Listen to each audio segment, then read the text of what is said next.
Buonasera a tutti, grazie per la vostra presenza. Questa sera presento il professor Giulio Manuzio in un ciclo letterario che è l'altra metà del cielo, sì, che in effetti sorprende un pochino chi non lo conosce, per il fatto che è stato fisico nel nostro Ateneo per una vita, e non solo nel nostro Ateneo, e ha fatto grandi cose come fisico. Io tutte le volte ho il piacere di ricordarlo. È stato, è uno dei fisici che catturano i neutrini. Quindi ha partecipato alla costruzione dell'osservatorio che è al di sotto del Gran Sasso. Detto questo, come mai oggi viene a parlarci del monotipo? Quindi abbiamo anche citato Matisse, Degas, e perché questo signor fisico negli anni 50 era presente ad Albissola nel momento in cui Albissola aveva un fervore, diciamo, a livello direi addirittura internazionale, di artisti che venivano per le famose ceramiche di cui ancora oggi Albissola si vanta, diciamo. E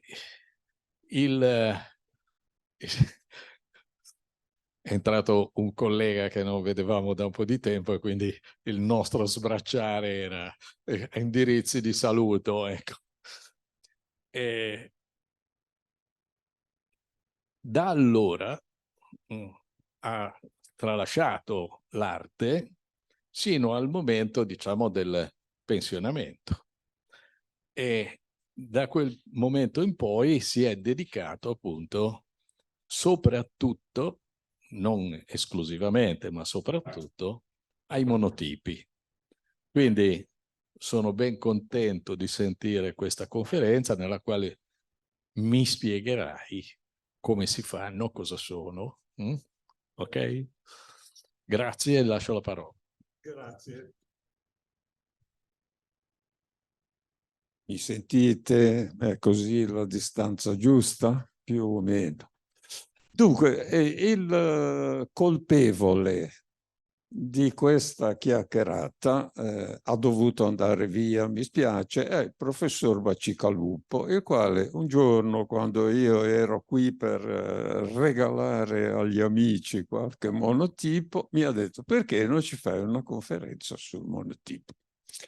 Allora io ho cominciato un po' a ragionare sulla questione e fare una conferenza sul monotipo sostanzialmente vuol dire: guardate signori che il monotipo si fa così, hanno fatto monotipi A, B, C, D. Mi sembrava un po' povero. E nel mettere insieme il materiale per il monotipo, mi è venuta fuori una considerazione legata a quel po' che so di neurologia della visione, e allora ho deciso di intrecciare i due argomenti.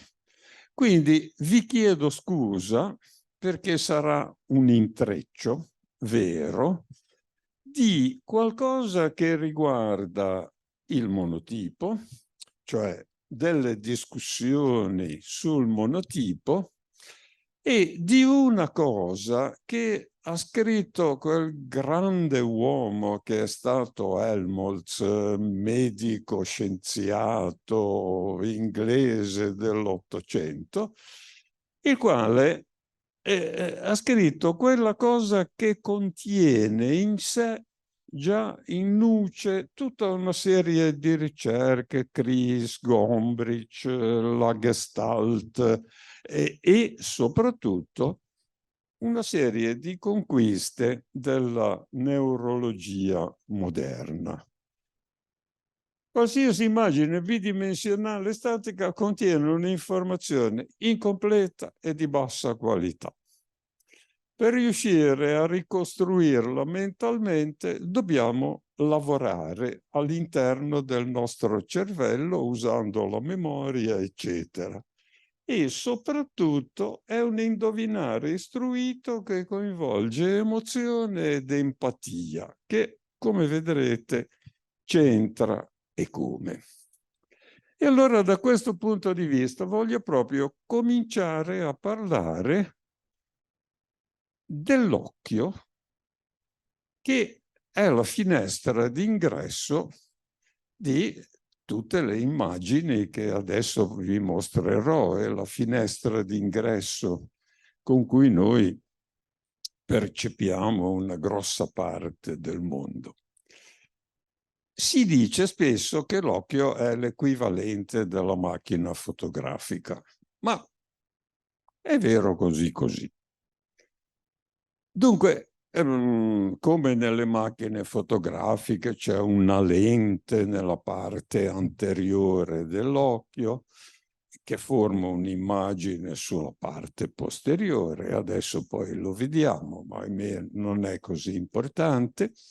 La cosa importante è che in fondo all'occhio c'è quella che si chiama la retina, che è formata da un insieme di cellule che sono sensibili alla luce.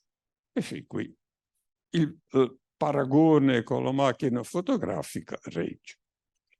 Però le cellule fotosensibili sono più o meno 125 milioni di cellule.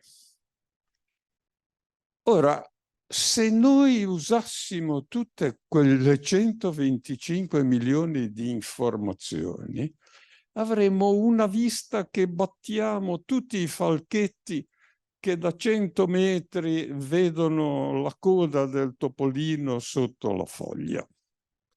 E invece no, perché diciamo in maniera scelta, quel 125 milioni di informazioni vengono ridotte più o meno a 1 milione da mandare al cervello. Allora, facciamo così. Lì c'è la solita immagine dell'albero, la lente e l'immagine che si forma qui dietro. Dietro ci sono quei 125 milioni di cellule.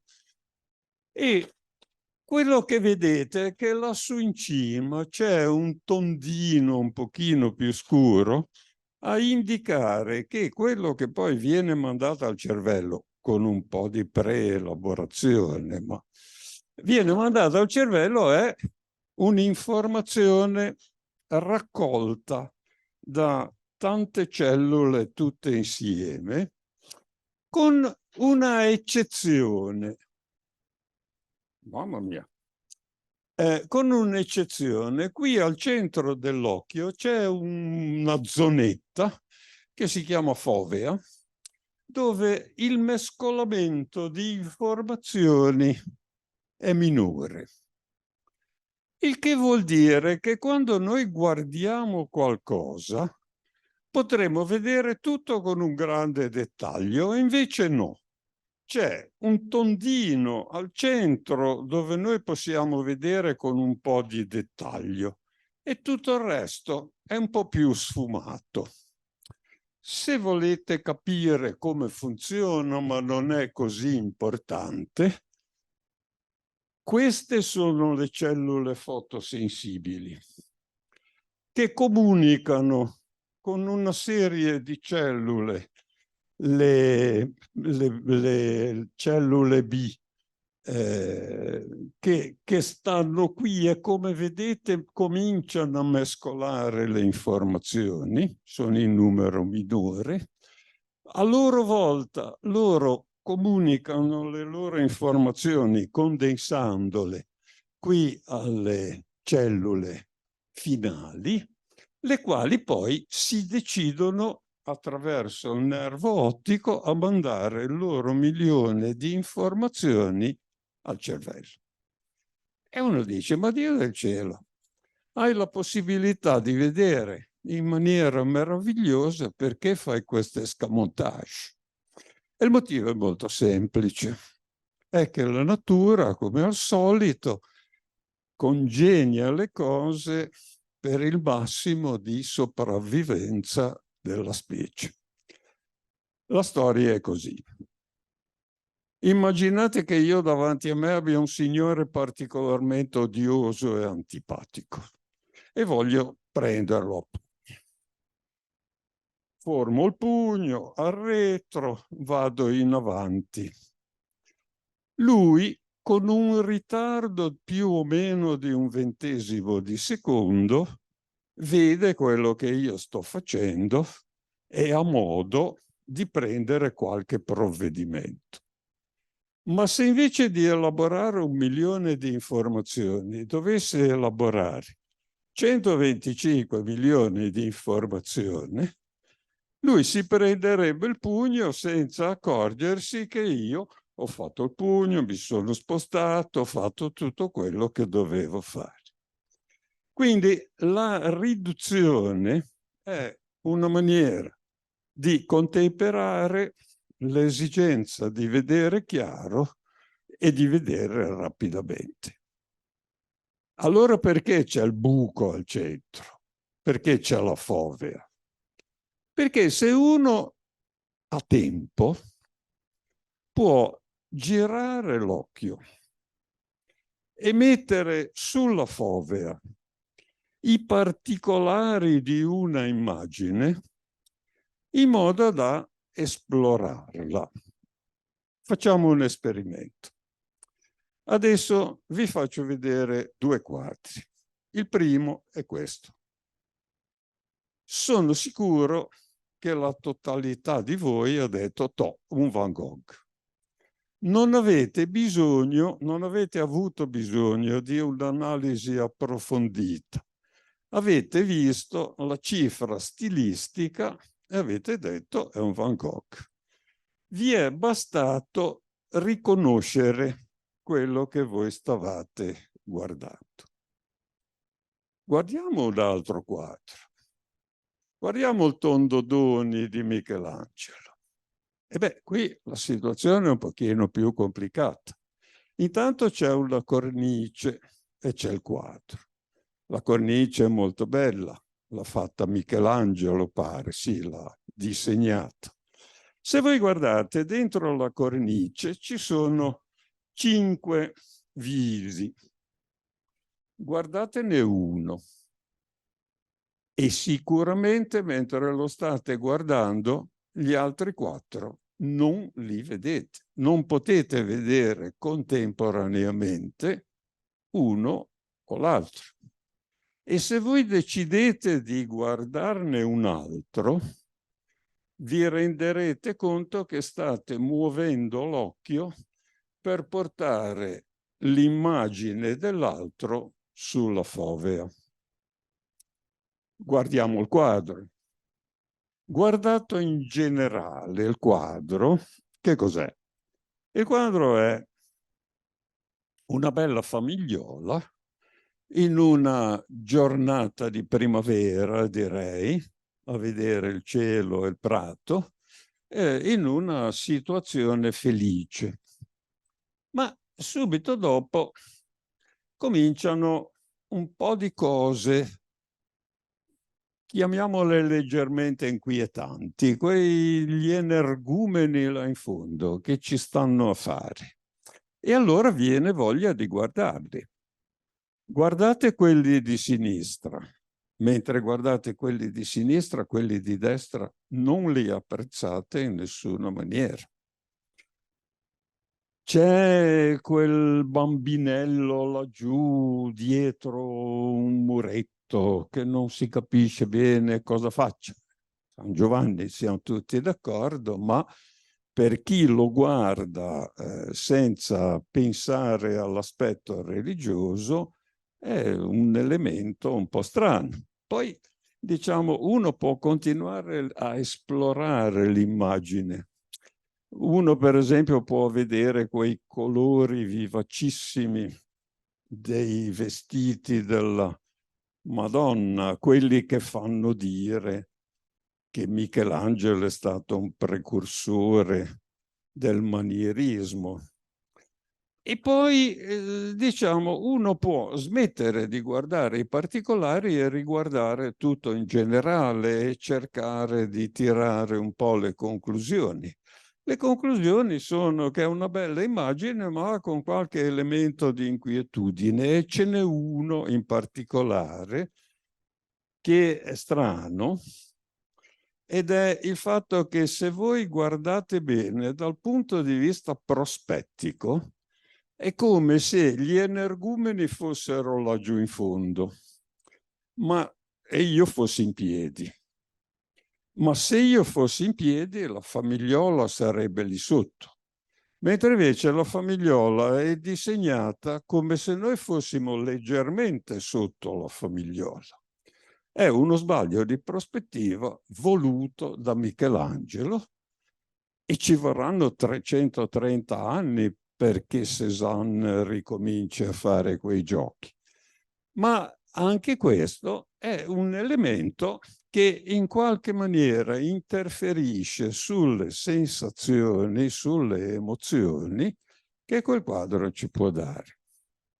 Perché vi ho fatto tutto questo discorso? Beh, perché serve poi, dopo, lo riprendiamo, ma faccio un commento a margine. In questo momento in cui c'è un fenomeno di massa, di rincorsa ad andare a vedere le mostre, io sono sempre tristissimo quando vedo questa gente che arriva, si fionda, si prende l'audioguida, si infila le cuffiette nelle orecchie, entra, si piazza a mezzo metro di distanza dal quadro, dove il quadro non lo puoi vedere in quella situazione, da sentire l'audioguida, frassa l'imbene da Saluzzo, salvato dal naufragio, ha donato questo meraviglioso quadro a Camogli.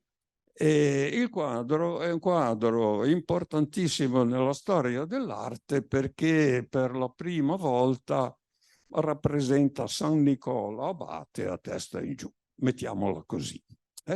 Dopodiché tutti belli contenti, si fanno una fotografia rigorosamente senza flash e passano al quadro successivo, ma il quadro non lo hanno visto. È una cosa spaventosa. Riprendiamo questo discorso. Ho detto che è un intreccio. Riprendiamo questo discorso tra un po', ma adesso arriviamo finalmente al monotipo, giusto? Prima di arrivarci però, va bene, diamo un'occhiata a questo diagramma banale. Guardare è una collaborazione dell'occhio con il cervello. E lì c'è un diagramma, spero che non spaventi nessuno.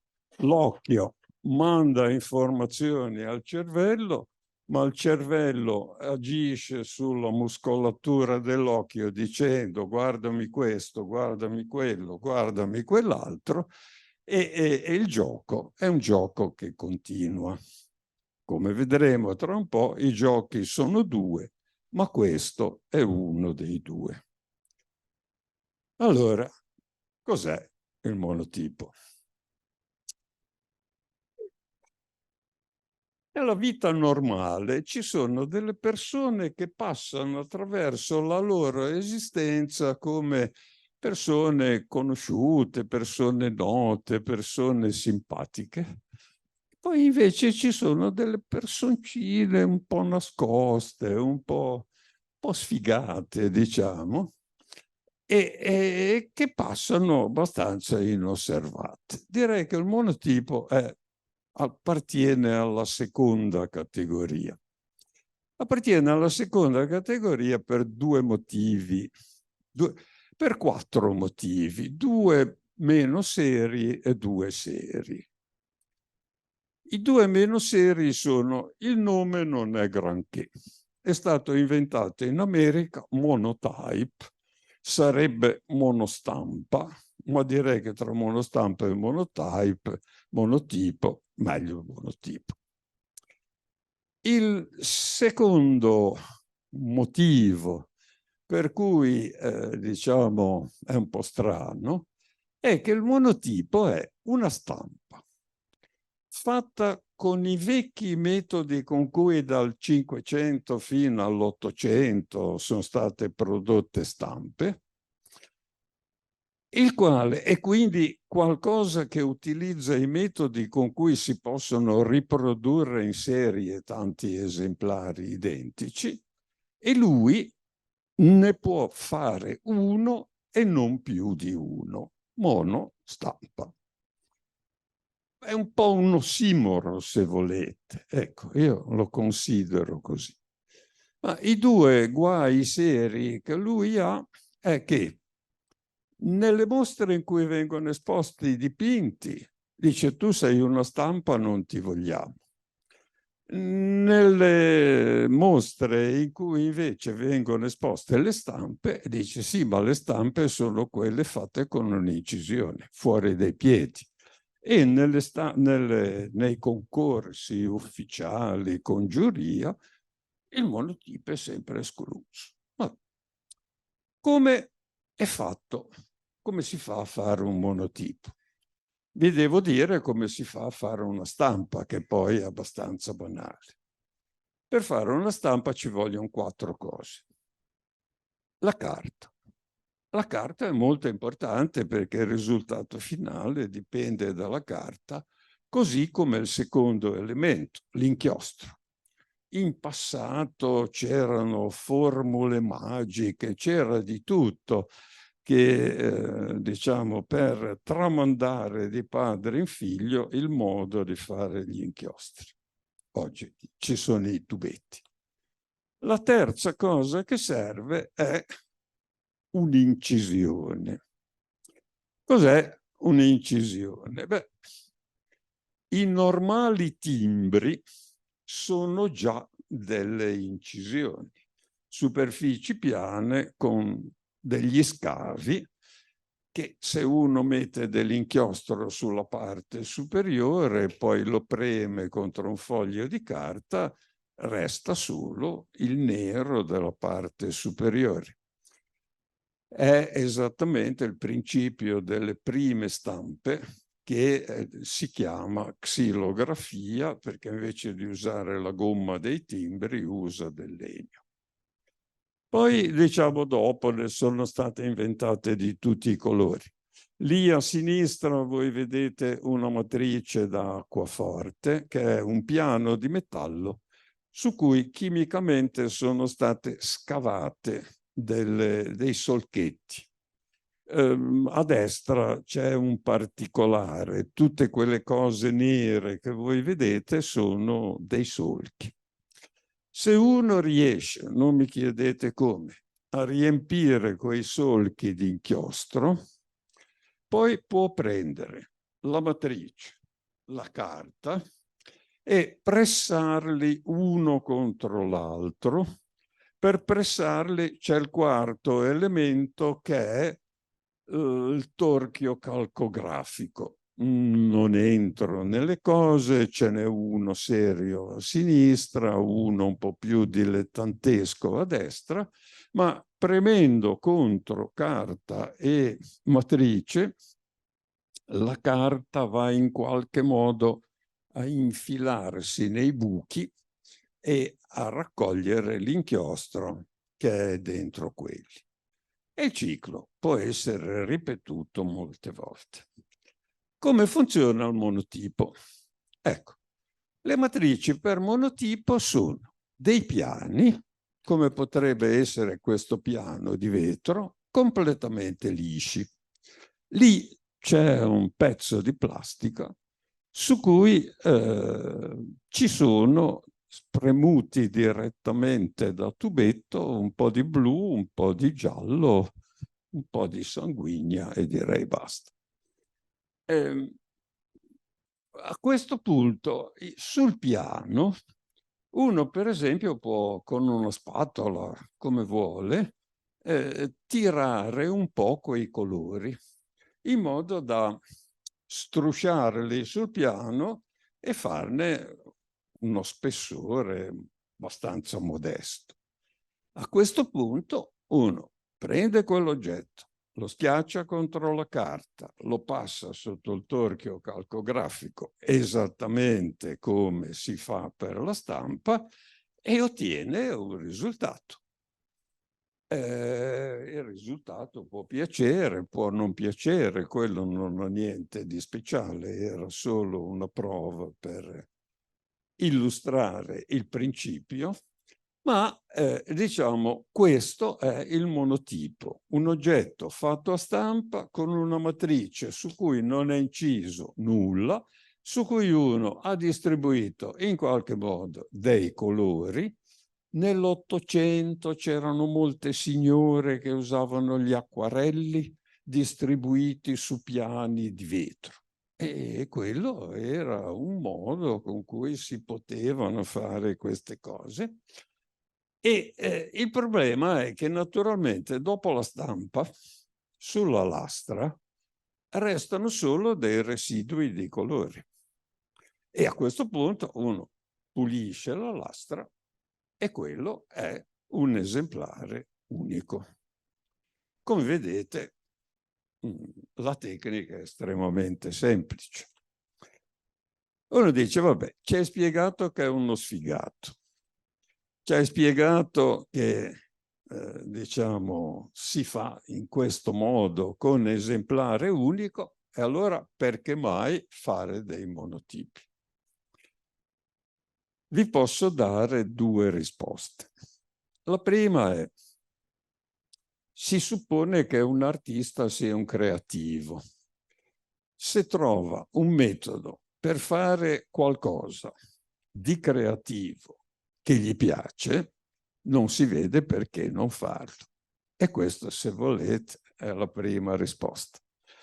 La seconda risposta è, secondo me, è una cosa che ha detto un tal Giuseppe De Logu, il quale, adesso vediamo la frase scritta meglio, ma sostanzialmente ha detto che il monotipo gode della durevolezza, della autorità della stampa, mantenendo la freschezza del disegno, che secondo me è corretto. Ecco.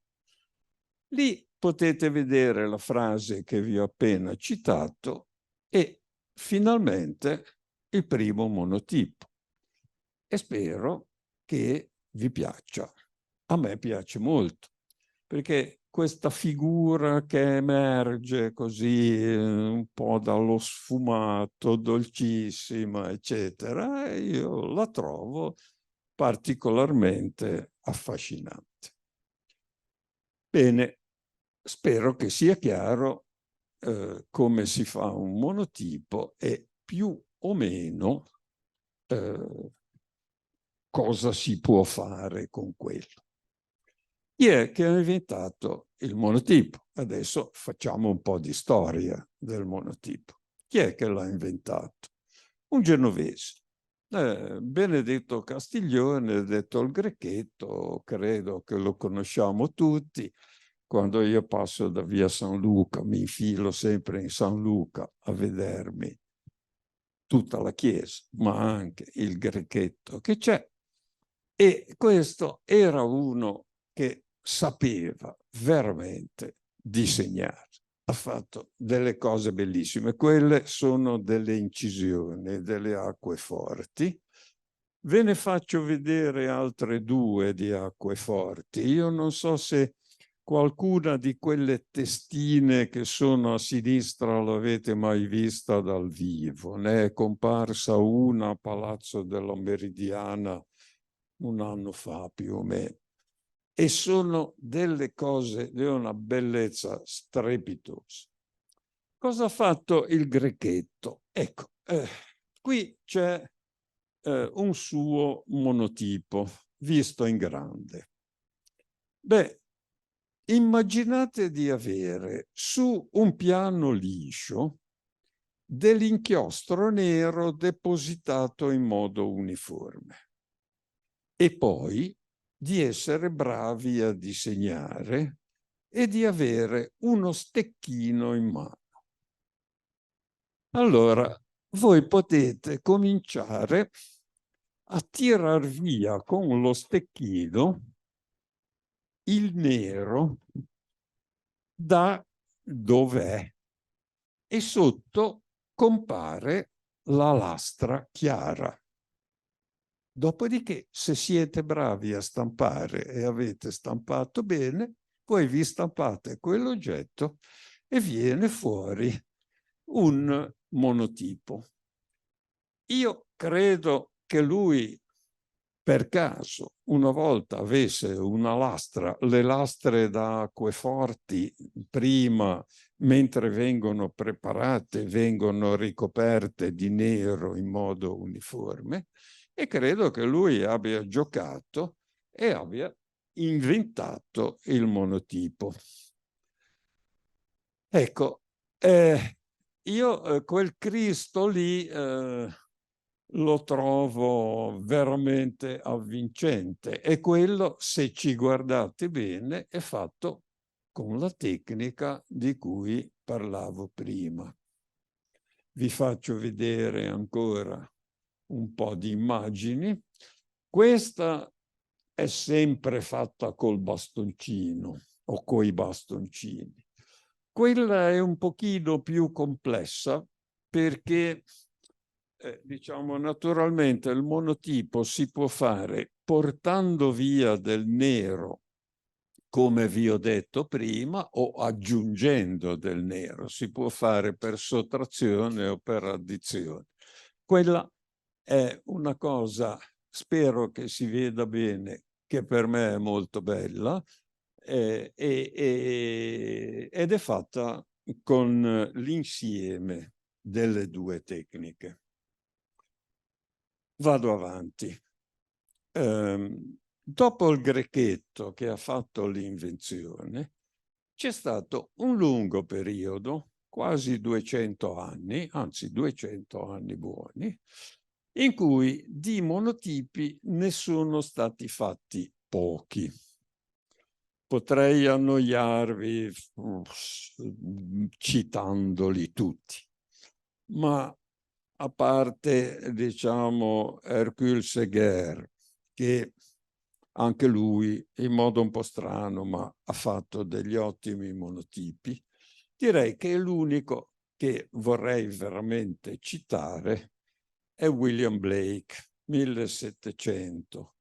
Questo inglese strano, pieno di idee strane, che scriveva poesie, che diciamo, rileggeva in modo complicato i testi sacri, la Bibbia, eccetera, eccetera, vissuto dal 757 all'827, ha fatto tutta una serie di immagini così piene di fantasia, ma anche inventando i mondi alla sua origine. Non so se questo vi piace, ma io lo trovo molto interessante.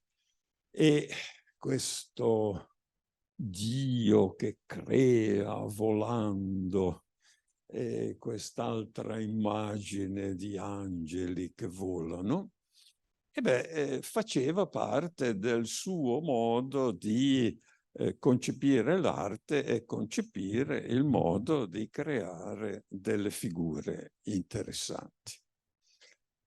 Quindi, diciamo, dopo il Grecchetto, a parte pochi personaggi, bisogna arrivare al 1850 diciamo alla pittura, all'inizio della pittura moderna, per trovare qualcuno che si occupa di monotipi.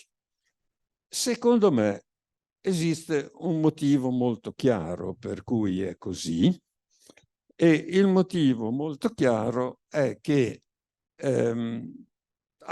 dopo la prima comparsa della stampa, dove facevano stampe i grandi calibri, a cominciare da Dürer, tanto per citarne uno, poi la stampa è passata in mano a gente che sapeva usare molto bene il bulino, a specialisti dell'incisione. E lì la qualità artistica decade un po', prevale invece la capacità di disegnare molto bene. A sinistra, per esempio, voi vedete la classica veduta della Roma in rovina, e quella è pulitissima, bellissima, ma direi poco artistica, tutto sommato. Trovo molto più artistica l'immagine sulla destra, che è fatta con la tecnica del retroussage. Voi vedete che lì ci sono tante ombre. Le ombre sono ottenute pulendo la lastra, ma non troppo. E beh, a quel punto lì uno lascia dei neri, lascia delle immagini, e questo crea atmosfera che a sinistra non c'è. Si arriva quindi, per trovare di nuovo il monotipo in uso, agli impressionisti. Manet passava delle mezz'ore con gli amici a prendere una lastra nera e poi si divertivano a portar via il nero e poi stappavano, e qui c'è un esempio. Ma quello che più di tutti ha usato il monotipo, ne ha fatto più di 300, esiste un enorme catalogo, è Degas. E Degas usa le atmosfere, crea delle atmosfere. Immagino di non dover spiegare di più. A sinistra quella che avete già visto. Naturalmente lui aveva questa cosa delle signore che si spogliavano, che facevano il bagno. Guardate questa è un controluce veramente notevole. E le sue ballerine, ovviamente, ancora le sue ballerine, questa atmosfera soffusa, diffusa, e poi gli interni, no? Con questi sprazzi di luce contro il nero scuro. Si divertiva anche a fare cose a colori, ne ha fatto tantissime. Se volete andarle a vedere, c'è un certo Miguel Orozco che si trova in internet, il quale ha fatto il catalogo. Continuiamo. Tutti gli impressionisti più o meno ci hanno provato. Uno è stato Gauguin, ne ha fatto parecchie con una tecnica un po' speciale. Ne ha fatto parecchie anche perché quando era in Oceania le faceva per mandarle a Parigi sperando che qualcuno le comperasse e per fare un po' di soldi. Era un mezzo senza spendere poco di creare delle immagini. Questo è Gauguin. Io vado abbastanza rapidamente, spero che vi vada bene. Naturalmente, figuratevi se Toulouse-Lautrec non ha fatto qualcosa. Pissarro ha fatto parecchie incisioni. Ci sono queste immagini sempre col bianco e nero che domina tutto. I colori sono stati inventati un po' dopo. Denitis, Bernard ci hanno provato. E in questo modo si arriva, diciamo, più o meno alla fine dell'età dell'impressionismo classico. A quel punto è successa una cosa, che a New York hanno organizzato una grossa mostra di Degas, presentando questi lavori di monotipi. E allora lì è esplosa la mania del monotipo negli Stati Uniti. Tutta una serie di persone, vi ubriacherei se dovessi farvi vedere le immagini di tutti. Ne scelgo uno solo, il quale anche lui ha lavorato tantissimo con la tecnica del monotipo, ma con una tecnica un po' speciale, quel Maurice Prendergast che sta là in fondo. Lui era uno che dipingeva a olio mettendo dei tocchi. Difatti dicevano che lui fa dei mosaici. Beh, lui che cosa faceva? Prendeva una lastra piana, ci metteva sopra il colore a olio, non gli inchiostri come facevano da stampa, come facevano gli impressionisti o come sono fatti quei tre che compaiono lì, e poi passava tutto sotto il torchio. Adesso poi vi dico quale può essere la bellezza del passarlo sotto il torchio. Ci sono tantissimi cataloghi dei suoi lavori e qui c'è qualcuno dei suoi lavori. Vedete che lui lavora con i tocchi di colore, dopodiché il torchio passa, schiaccia il colore e vengono questi effetti. Può essere qualcosa di molto piacevole. Queste vedute, ce ne sono tantissime. Io ho preso qualche immagine, vi sto ubriacando di immagini, ma ho preso qualche immagine per ogni persona. E diciamo, da questo momento in poi il monotipo in America, negli Stati Uniti soprattutto, ha avuto una grande fortuna. Arriva il Novecento. Al Novecento devo parlare, sono un po' in ritardo, ma spero che non vi arrabbiate, di tre persone importanti: Bonnard, Chagall e Matisse. Bonnard ha fatto con il suo stile, con questa bellezza di colori solita, ha fatto molti lavori usando la stessa tecnica di Prendergast, olio e poi passare sotto il torchio. Vado rapidamente a farveli vedere. Quel vaso di fiori è bellissimo. Altri vasi di fiori. Chagall. Ecco, Chagall, anche se poi nessuno lo sa perché appunto il monotipo è uno silenzioso, ha fatto più di 300 monotipi quando era già vecchio, innamorandosi della tecnica e giurando che il monotipo consente un colore più infiammato ma anche più trasparente di qualsiasi altra tecnica. Lui lavorava su carte giapponesi nella sua villa in Costa Azzurra, lui stava al primo piano, creava le matrici, dipingeva le matrici, poi aveva gli scherani sotto che facevano le stampe e ci sono, diciamo, racconti fatti dagli scherani della vita di, vabbè, cataloghi ce ne sono all'infinito. Chagall, penso che lo conosciamo tutti, è il suo modo di dipingere e va bene. E arrivo a Matisse. Matisse ha fatto una sessantina direi, sì, 59, monotipi, con una tecnica sorprendentemente povera.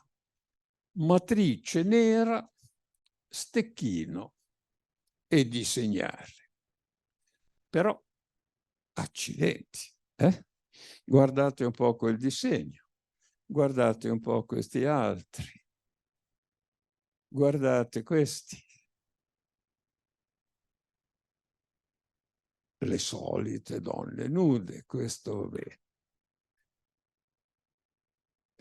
Immagini che appaiono di colpo, con importanza e visibilità estrema.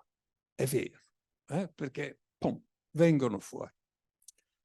Allora, a questo punto riprendo l'altro pezzo dell'intreccio. L'altro pezzo dell'intreccio mi è venuto fuori confrontando, pensando a come lavorava Matisse e come lavorava Degas. Matisse usa la linea, non c'è dubbio. Degas usa la massa nera, la massa grigia. La linea qui ha un'importanza estremamente modesta. Però la cosa non è solo qui, su queste due immagini. Qui ce n'è un'altra dove decisamente da una parte c'è la linea e dall'altra parte c'è la massa. Ma è una pratica molto comune. Milo Manara da una parte usa la linea. Se voi andate a prendere le foto in bianco e nero, la linea significa poco. La cosa importante è il contrasto delle masse. Ma questo nei grandi artisti succede. Da una parte c'è Dürer e dall'altra c'è Rembrandt. Voi vedete la differenza immensa di trattamento dell'immagine da una parte e dall'altra. E lo stesso succede, per esempio, in pittura. Da una parte Ingres, l'Accademia di Francia, la linea perfetta, il colore buono, ma così così. Guardate a destra, Delacroix, masse colorate, messe lì una sull'altra, e la linea proprio c'entra in maniera moderata. Allora, viste queste cose, ho fatto una riflessione che adesso vi racconto. La riflessione è questa. Quando dall'occhio quel famoso milione di informazioni parte per andare al cervello, passa per il nucleo genicolato, va bene, ma arriva alla corteccia visiva qua dietro. Nella corteccia visiva vengono fatte delle preelaborazioni praticamente automatiche che, diciamo, la neurologia ormai ha svelato e che sono interessantissime. Per esempio, ne cito una sola. C'è la ricostruzione dei segmenti. Vuol dire vengono rimarcate tutte le zone in cui si passa dal chiaro allo scuro, dal giallo al rosso, dove ci sono dei cambiamenti. E se ci sono almeno 3 punti allineati, c'è un neurone che scatta e quel neurone scatta solo in funzione dell'inclinazione del segmento. Si comincia a ricostruire l'immagine per segmenti e poi si fanno altre ricostruzioni di base. È bellissima.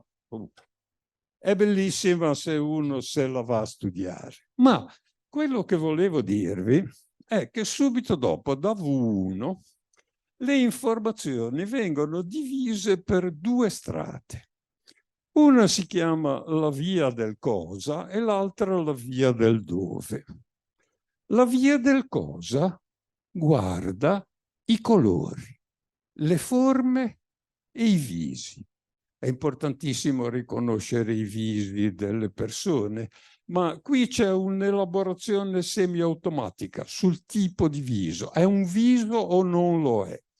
Per esempio, siccome qui si riconosce il colore, se arriva uno che ha il viso rosso, arrossato, un decimo di secondo prima di riconoscere a chi appartiene quel viso, scatta l'allarme.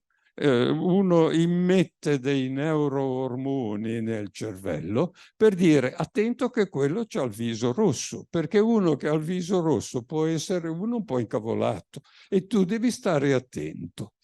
Allora, qui c'è tutta una ricostruzione semiautomatica su oggetti, volti, colori. Mentre lungo l'altra via vengono riconosciuti i contorni e il movimento dei contorni. E beh, ma allora scusate, secondo me una è la via del dove e una è la via del cosa. Cosa succede?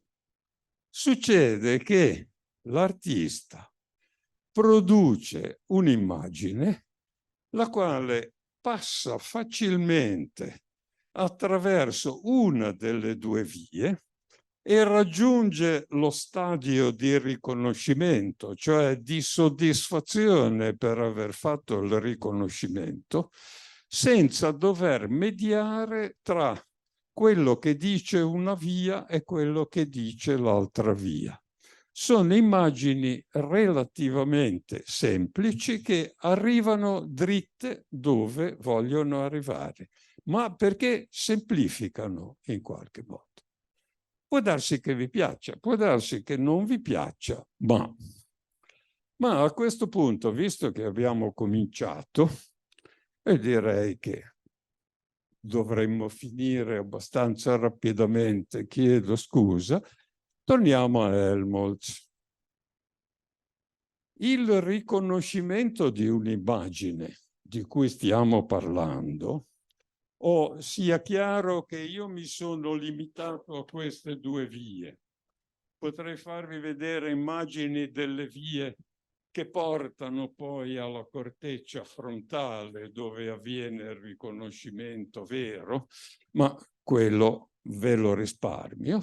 Ma sicuramente quello che Helmholtz dice, e che è ovvio, è che noi dobbiamo usare la nostra memoria per raccogliere le informazioni che l'occhio ci dà, ma effettuare la ricostruzione completa, tridimensionale di un mondo che l'immagine ci suggerisce. Se volete, complichiamo lo schema di cui prima. L'occhio, attraverso il nervo ottico, va alla regione V1, la via del dove, la via del cosa, ma poi dove si va? Si va da qualche parte dove in continuazione afferiscono queste informazioni, dove in continuazione si torna a chiedere all'occhio di guardare questo, quello, quell'altro, ma soprattutto si interroga la memoria per capire dove quello l'ho già visto, dove ho visto qualcosa che ci assomigli. Questo è il giro che si fa quando uno vede. E per chiudere il discorso, perché è importante, io adesso vi faccio le domande. Vi presento la Nike di Samotracia, un fresco del Tiepolo, una cosa di Degas, un Pollock, e vi chiedo, queste cose così diverse, così estremamente diverse, perché sono base di godimento estetico? E la neurologia, da questo punto di vista, dà sicuramente ormai delle ottime risposte. Fin qui c'è lo schema di prima. Però quando uno interroga la memoria e richiama per analogia cose che ha già visto per cercare di interpretare quelle che sta vedendo, quello che succede è che in qualche modo rivive quello che ha vissuto quando ha visto per la prima volta certe immagini, e quindi nel suo cervello si scatenano le stesse reazioni analoghe a quelle che si sono scatenate quando lui ha visto certe cose. E quindi che cosa succede? Succede che lui produce tutta una serie di quelli che si chiamano neuroormoni, quelli che influenzano l'emotività, quello che ha detto Helmholtz, e l'empatia, che è importantissimo, scatenano tutte queste cose e diciamo ci fanno rivivere delle cose come il minimo. Il minimo è un'esperienza vicaria. Chi è che non vorrebbe trovarsi in un ambiente di questo genere, così bello, così colorato, così mosso? Il minimo è l'esperienza vicaria. E sono esperienze vicarie tutto sommato anche queste, con un po' di sesso, con un po' di un misto di cose, ma sono tutto sommato abbastanza semplici. Più complicato se noi andiamo a cose più complesse, perché a quel punto arrivano dei misti di sensazioni. C'è un bellissimo libro, paccone, di Eric Kandel, che è un principe della neurologia, è quello che ha coordinato il testo sacro, dove una roba alta così, che ci vuole il leggio. Mi sono dovuto costruire un leggio per leggerlo, il quale ad un certo punto fa il commento su tutti i neuroormoni che vengono messi in gioco quando uno vede la Giuditta. Allora c'è l'oro che ti mette tranquillo, c'è però la testa mozzata e lì cambiamo. Il seno scoperto, il viso un po' duro della signora. C'è tutto un cocktail di neuroormoni che vengono stimolati mentre noi guardiamo quell'immagine. E questa evidentemente è quello che accomuna tutti quei 4 oggetti e tanti altri che vi ho fatto vedere prima. Allora, direi che adesso è tempo di arrivare in fondo. Cosa è successo del monotipo? Il monotipo, dalla forma originaria, nero, portando via e producendo un po' di bianco o mettendo un po' di nero sul bianco, è diventato un monotipo a colori, con l'olio invece che gli inchiostri da stampa, altre possibilità infinite, e quindi tutti gli artisti moderni in qualche modo ci hanno provato. Chi si è trovato bene ne ha prodotto un numero consistente. Chi ne ha fatto solo qualcuno poi li ha lasciati lì, li abbiamo e niente di strano. È stato usatissimo, dicevo, in America. Perché? È andato a periodi, ma per esempio dopo la pop art, dove tutti potevano mettersi in casa una gigantesca scatola di fagioli appesa al muro, uguale per tutti, a un certo punto come reazione dice: guarda, io produco dei monotipi, è un esemplare unico, è tuo, punto e basta. E lì uno vende, e quindi molti hanno venduto in quella maniera. Quindi io mi limito a fare una carrellata di nomi. Ovviamente Picasso, è chiaro. Campigli, il nostro Campigli ne ha fatto parecchi. Rouault, che come figura a me piace molto, ha fatto anche lui parecchi monotipi, alcuni neri, bellissimi. Afro, ancora Campigli, Maurice Estève, che è uno che ne ha fatto tantissimi, e Picasso, ovviamente Miro, Victor Brauner, Mimo Palladino, tanti dell'espressionismo astratto. Questi sono dei Pollock, ma subito dietro St. Francis, Anthony Stappi, Mark Tobey, ce ne sono veramente tanti. Gottlieb e Baselitz hanno lavorato parecchio. Può darsi che non vi piacciono quelle cose, ma diciamo loro ne hanno fatto parecchi. Basquiat, Edward Hopper. E avrei potuto continuare. Invece non continuo.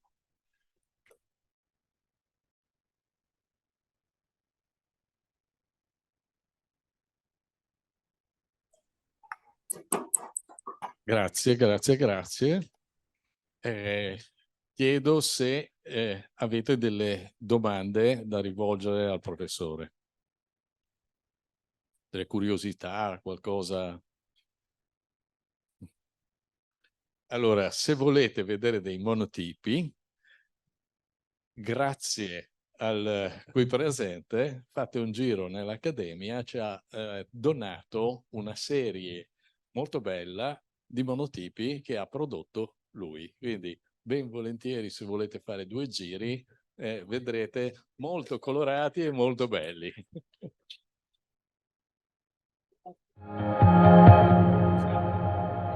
Sì.